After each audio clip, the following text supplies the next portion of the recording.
Well, thank you, Anne. Thank you for inviting me. Uh, Part one, I did some of the very old records, the Red Wing from 1969, the Yellow-Nosed Albatross, 1960, and the Great Gray Owl on Long Island. Before I go any further, I want to say that I didn't find any of these birds. And I want to thank all the birders who found them so I could go out and document or photograph them. I thought I'd say a few words first about what birding was like back in the 1950s. First of all, there wasn't any good optics at all. Optics were very hard to find. They were very expensive. And it wasn't until the mid 50s, the early 50s, that the Japanese started producing fairly good, inexpensive optics. And the quality then was so bad that the Japanese government came in, had to do some quality control and put a sticker before any of the binoculars were allowed out of the country. The other thing that I wanted to mention was, of course, there was nowhere near as many people birding then as today. And you were looked on something as weird, a very strange person if you were a birder or a bird watcher. And a lot of people hid it. And I think even today, a few people do that, but not as much. In fact, I knew somebody who got married and was afraid to tell his wife he was a bird watcher, and he kept sneaking out to go birding. And finally, it got to the point where he thought his wife would think he was going sneaking out to see other women, so he quit birding. All right, now let me go on. This particular bird is a blackback woodpecker, as you can see here. This particular blackback woodpecker was in 1959, right across the river in New Jersey, Oradell Reservoir. There were incursions of blackback woodpeckers back in the late 50s, early 60s, and we don't seem to have any since. In 1959, there were 3 birds that spent a couple of months at Oradell Reservoir, and there was a male and 2 females. And this particular bird was taken just with an old Kodak camera without any fancy lenses at all, just a regular lens. Next, this particular bird is a California gull. This was at Rockland State Park. Berna Weissman found this bird. She went up to hawk watch up there on the Palisades, and it turned out the weather was really bad and there were no hawks. So she came down, sat in her car, I believe it was raining, having her lunch, looked out the window, and there was this California gull. This is a nice adult, and it was around, I think, for a couple of years, it kept coming back. This is a flight shot, and there are several different subspecies. And the subspecies involved here is apparently from the Great Basin breeding population, as shown by the large amount of white here in the primaries. This shot was taken in 1979 on the West Pond at Jamaica Bay. There's a flock here of 11 fulvous whistling ducks. You can count them right here. This was late evening. I was standing on the West Pond when these birds came flying in. And a few minutes earlier, Paul Buckley had seen the same group of birds over at Pearsall's Hassock in Lawrence Marsh. The fulvous ducks, there was a period of time when they started occurring. The first New York State record was only in 1962, and then there were a few scattered records through the 60s, 70s, and into the 80s. And they stopped for a while, and I think there's been a couple of recent records. They seem to have been replaced now with incursions of black-bellied tree ducks lately. This is an old curlew sandpiper. This was back in 1979 on the East Pond. Back in the early 50s, you can count on seeing curlew sandpipers regularly at Canarsie in Brooklyn. What is now, then they created a landfill, and now it's Shirley Chisholm Park. And you could go practically any day at the right time in May and see up to 3 curlew sandpipers. I think on my first trip, I think it was back in the 50s, with the Linnaean Society, I think it was 18 life birds. This is a photo of a ash-throated flycatcher. This was at Jones Beach in 1973, I believe. And this next one is a more recent digital photo. This was taken at Lido Beach. This particular bird was in 2016. I have some old photos here mixed in with some recent ones and a lot of recent ones later. This is a white-faced glossy ibis that was in 1979 at Jamaica Bay. That was one of the early records for New York.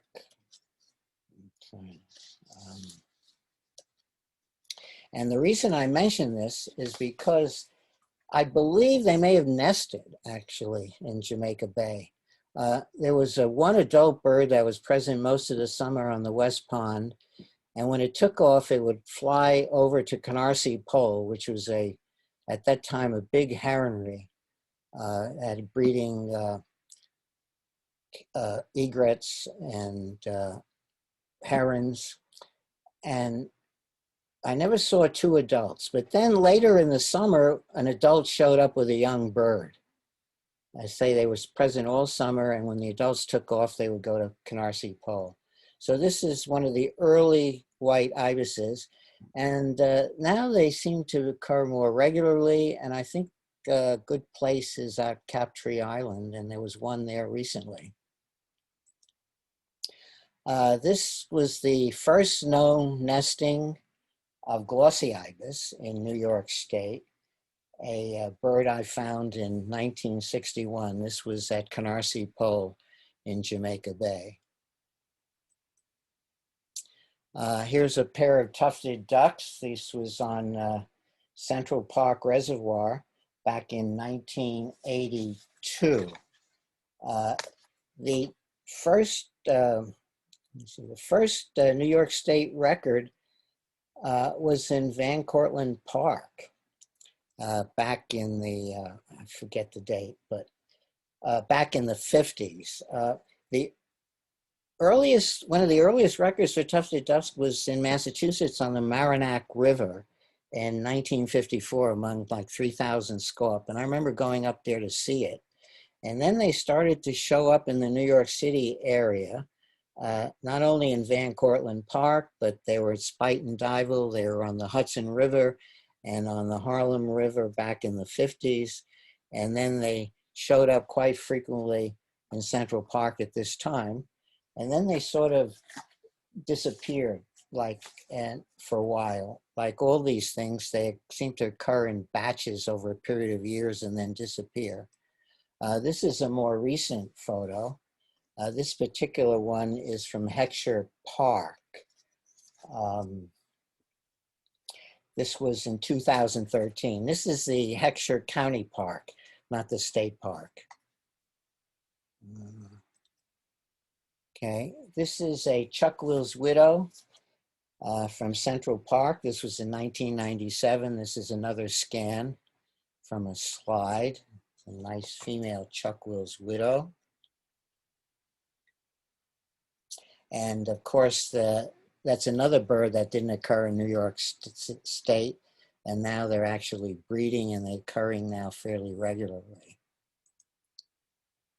This is a calliope hummingbird that was at Fort Tryon Park back in 2001. There were 2 male calliopes, and you can tell a very small hummingbird, very short tail, and the wings just barely reaching the tail or extending beyond. And this is another one of the calliopes. And you can see the shape of the center tail feather. This spatula shape is diagnostic for calliope. This is a more recent photo. This is a rufous hummingbird that I took, that was in 2011. This was at Theodore Roosevelt Park at the American Museum of Natural History. Here's a Mississippi kite. This is another bird that never occurred in New York State until fairly recently. The first New York State records were in May of 1979 in Staten Island. There were 2 birds, and this was in a year when there was a eruption of the 17-year cicadas, and the birds were having a feast on the cicadas. This particular one was at Basherkill in 2008, a bird that I found independently with Dave Klauber. Okay. This is a Manx shearwater that was off Jones Beach. This was in 1962. Again, these shearwaters didn't occur in New York State until about the 50s, 60s when they started to occur. We started to see them in May off the beaches. I used to sea watch from the boardwalk at Rockaway Beach. And it's a Manx. Bull had a lot of difficulty with a lot of these birds, and he wouldn't accept any of these records. And at least what they should have done was say a small black and white shearwater, unidentified, so we would have the dates of occurrence and sort this out. This is a Manx. One of the characteristic features is this dark cap coming down below the eye. I actually, at the time, I wrote a paper on the shearwaters in the West North Atlantic that was published at the time in Bird Banding. That's now been renamed, that journal. It's the Journal of Field Ornithology, where I went back through the literature for about 50 years, looked at all the reports of shearwaters, small black and white shearwaters from ocean liners, fishing boats, and whatever. And they fit into 2 very nice patterns. The Manx shearwaters occurred in late May near the shore, or in this fall.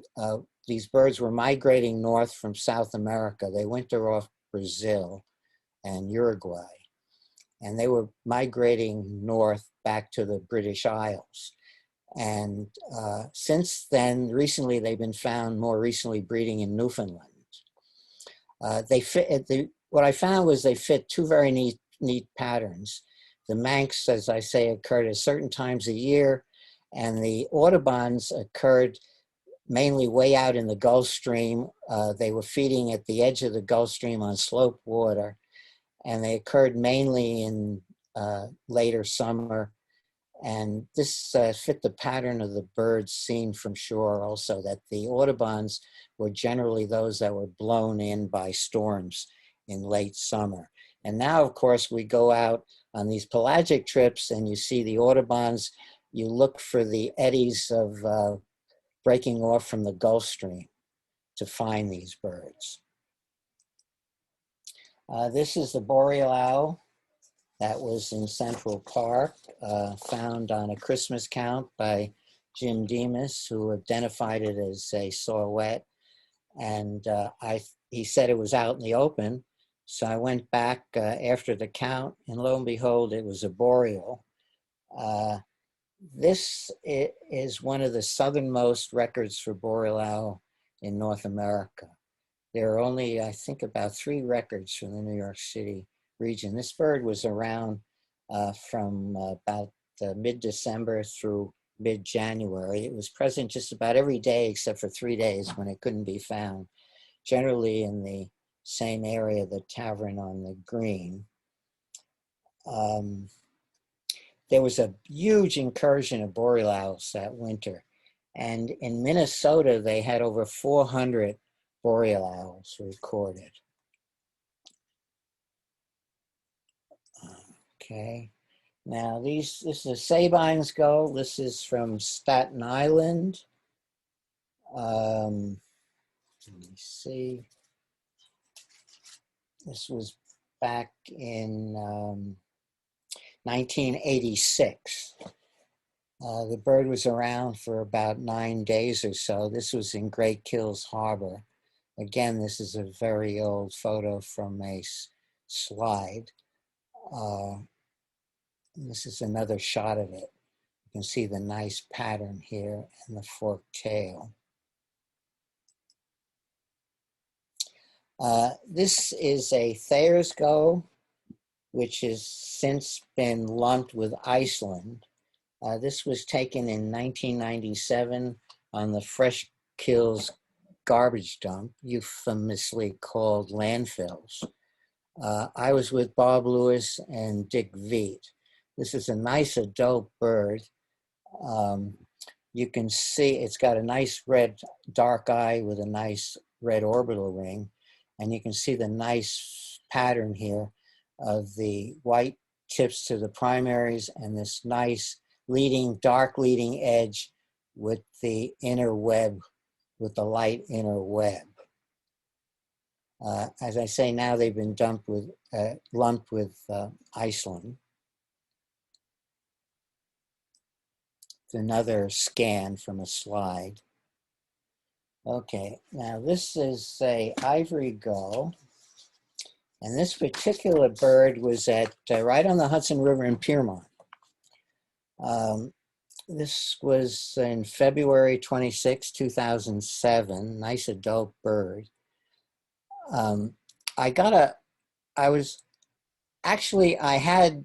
That weekend I had stopped at Piermont. There was a snowy owl there and I saw the snowy. And apparently this bird had been there when I was there and didn't know it. It had been at first identified as an Iceland gull. And it wasn't until and I missed it. And a couple of days later, it was identified as an ivory. And Fritz Mueller, who lives near me, who I hardly ever bird with, called me and said, you know, there's an ivory gull at Piermont. And I hadn't got the word yet. And he said, well, I'll pick you up. And we went up to Piermont and we drove out and walked out to the pier. And there was this ivory gull first sitting on the lamppost. And there was a fellow there who walked from the parking lot down to the gull, got halfway there, forgot his camera, went back for his camera, and unfortunately that was a bad thing because he missed the bird. While we watched it, the bird took off, headed north up the river, never to be seen again. Again, this is a really nice ivory gull. There are a number of records for New York from the Hudson River. There was one at Newburgh that spent a few days in January of '81. Originally, the original finder reported an adult and an immature, and he was the only one that ever saw the adult. And then the immature stuck around for a few days. I didn't get to it until it was too late. And then it disappeared, and unknowns to me, it showed up again for a few days. Anyways, a beautiful adult ivory. There's also a really fascinating record from Saratoga Springs, New York, of a bird at a feeder about 10 miles from the nearest water. And that was there for 2 days from January 14th to 15th in 1982. That was also an adult bird. This is a very old record of a scissor-tail flycatcher taken through my telescope. This was in 1960. This was a bird that Paul Buckley found. He happened to be riding down the main street in Atlantic Beach and looked up there's a tennis court, and there was this scissor-tail flycatcher sitting on the wire. This was taken through my telescope. At the last Zoom meeting I gave here, I showed a picture with all of those green ball scopes, and they were ubiquitous at the time. And it's only in recent years that you had this proliferation of optics of different manufacturers. Those ball scopes were used for target shooting. And in fact, Peterson and Fisher back in 1953 took a 30,000-mile trip around North America, wrote a book called Wild America. And in that book, Fisher mentions about all these green telescopes that were everywhere you went in North America. This is a nice scissor-tail flycatcher. This is also this particular bird was at Fort Tryon next to Reese Park. This was in 1980. This is again from a slide. Here we have a Western reef heron. This was at Dyer Hoffman Park in Brooklyn in 2007. It's a beautiful bird. It's the only record for New York State. You can see the nice white chin and the yellow feet and the beautiful, it's a dark-phased bird, another stray from Africa. This is another shot of it. Okay. I have a lot of gulls here. A lot of people don't like gulls, so I give fair warning. Anyway, this is a nice mew gull of the European race that was down by the Narrows. This was in 2010. The bird readily came into bred, and I wish someone had been with me because it came within 3 feet of me as I was feeding it. As I say, I wish someone had been there so they could take a photo of me next to it.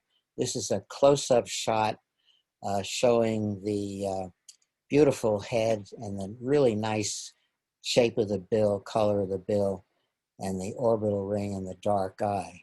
This particular photo was published in the Kingbird, along with this photo to show a comparison for a ring-billed.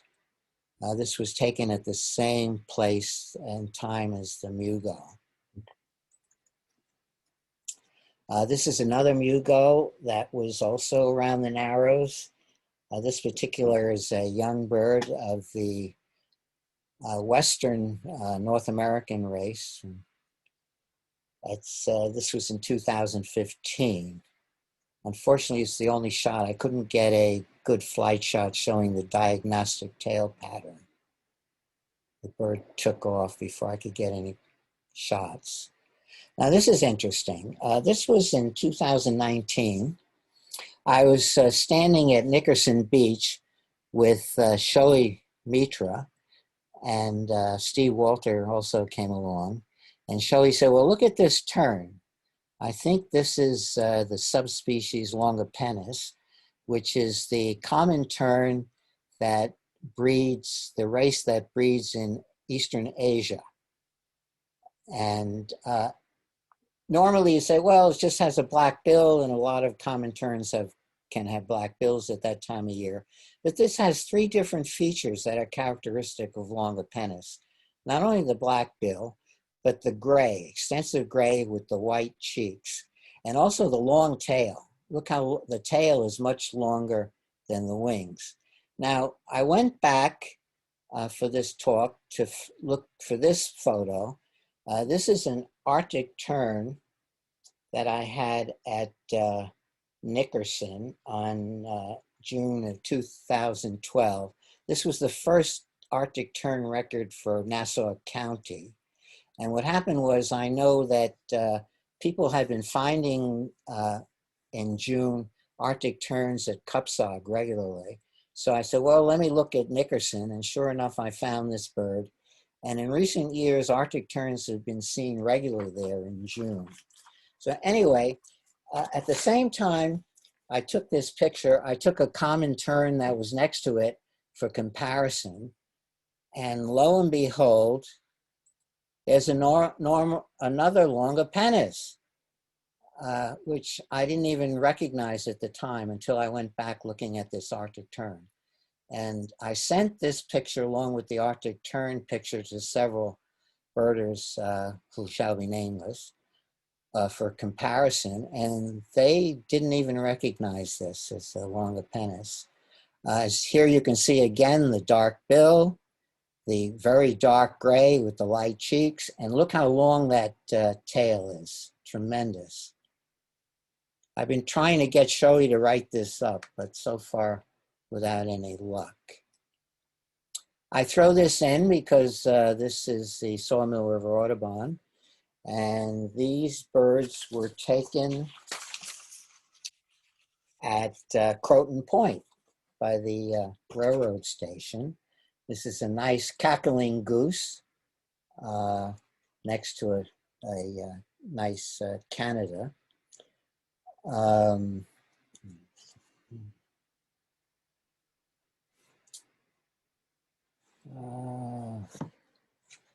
And this is another shot of the bird by itself. Nice cackling goose, beautiful small bird, small nice head, and look at that short bill. It's a pink-footed goose. That was Hendrickson Park in Valley Stream.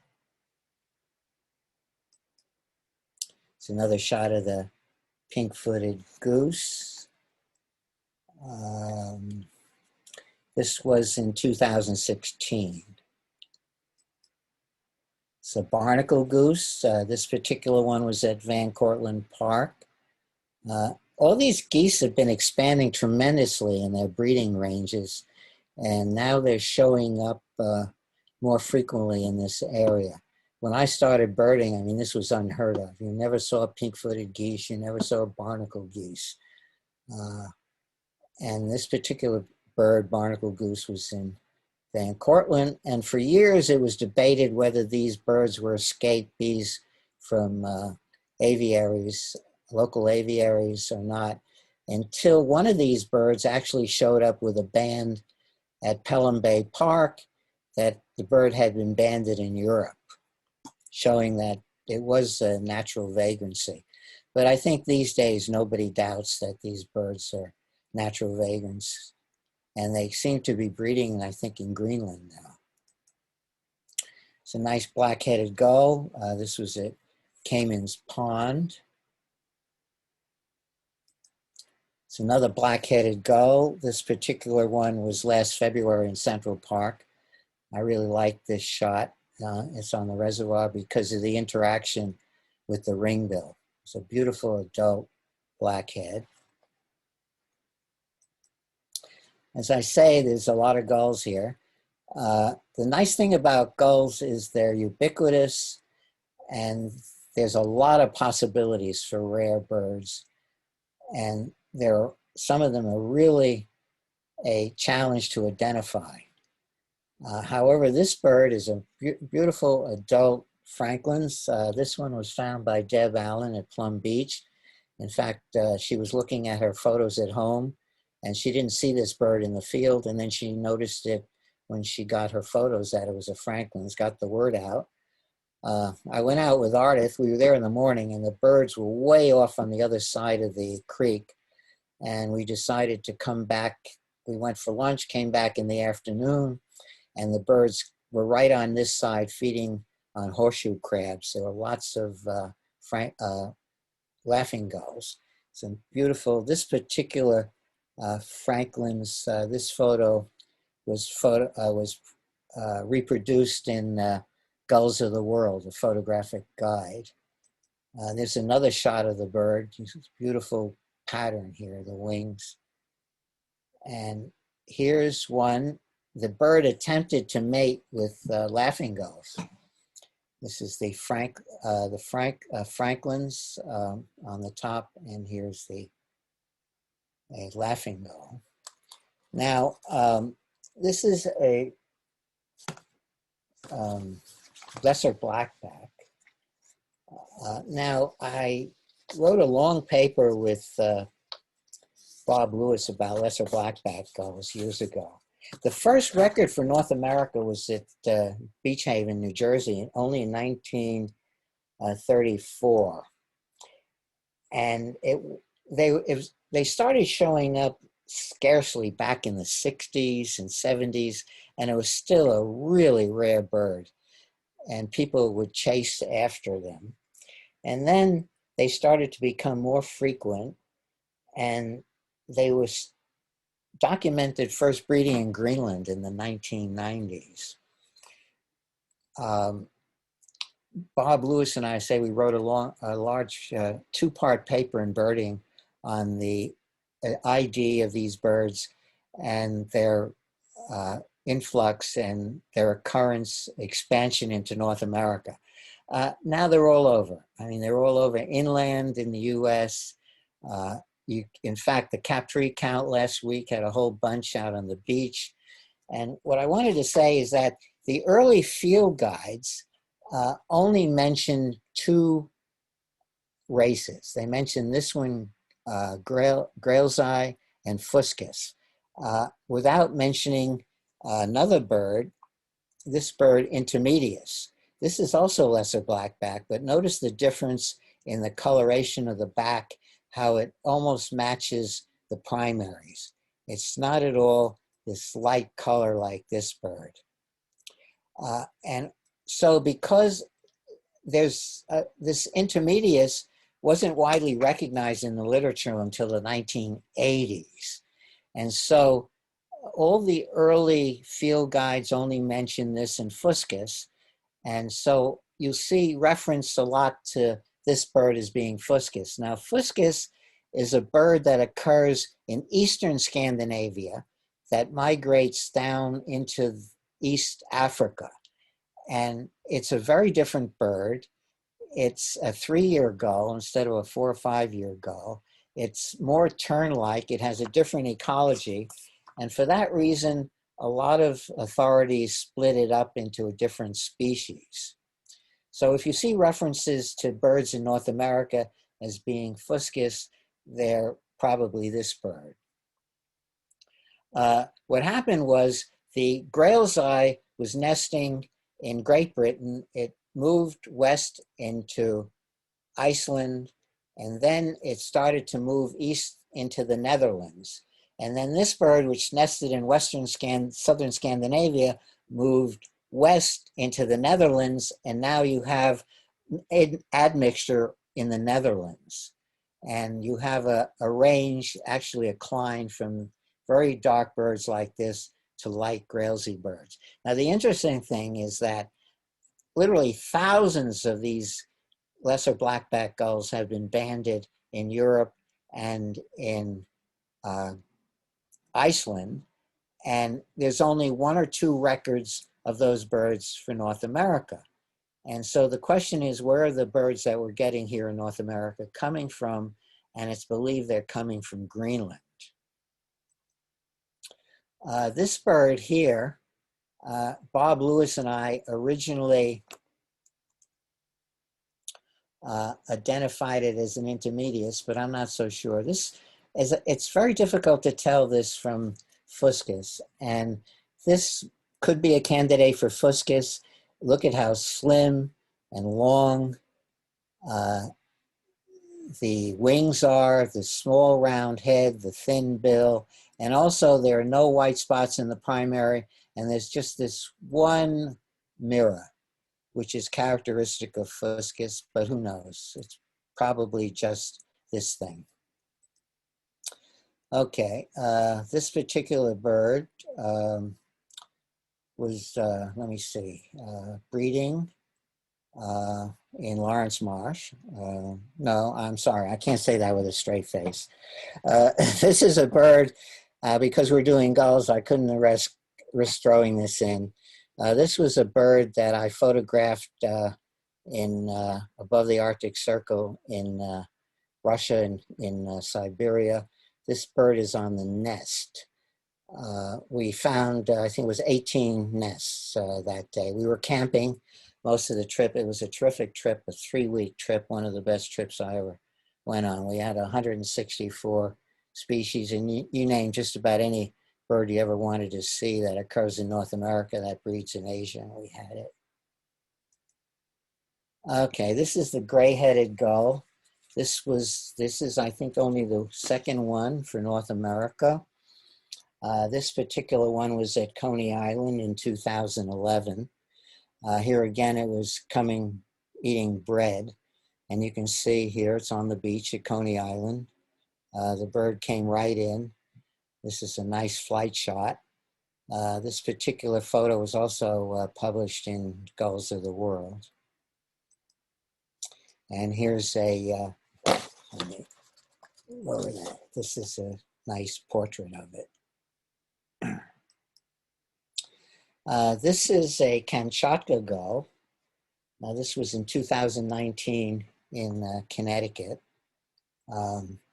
Actually, it was Bob Lewis who first posted this on New York State Birds. And I went and got nice directions from actually Andrew Block. And I went up to see it. And here again, the bird was at a great distance. And I met Andrew Bosch, and he said, well, it's way over there. And I said, well, why don't we get some bread and bring it in? So I went up got in the car, drove up to the nearest gas station with a mini mart, got some Ritz crackers, came back, and this bird came right in. This bird, a lot of people consider this a separate species. Some of them consider it just a subspecies of the mew gull, and you can see the resemblance in the bill. But look how dark the mantle is here. More like a lesser blackback.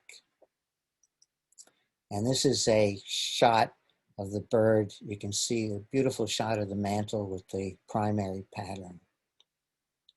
So, of course, being a bird from Eastern Asia, as the name suggests, Kamchatka gull.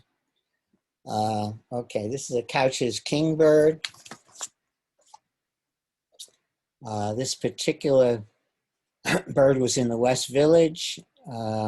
A crop of this appeared on the cover of the Kingbird.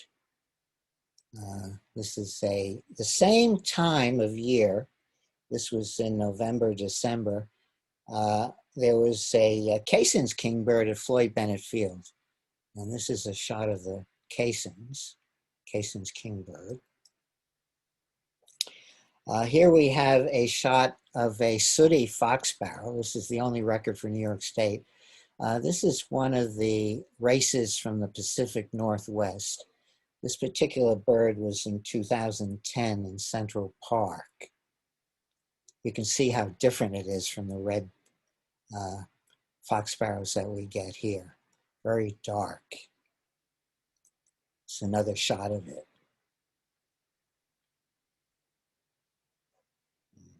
Okay. It's a Western Tanager in Central Park in 2008. There have been at least 3 records for Western Tanagers in Central. One of them was picked up dead and is now in the Museum of Natural History. It survived as long as it could by eating sap from holes that had been drilled by sapsuckers. There's one spring record in full breeding plumage that was photographed many years ago. This is a black-throated gray warbler. This was also in Central Park in 2008. Around this time, there were several occurrences in the area. This particular one was, say, in Central Park at Tanner Spring.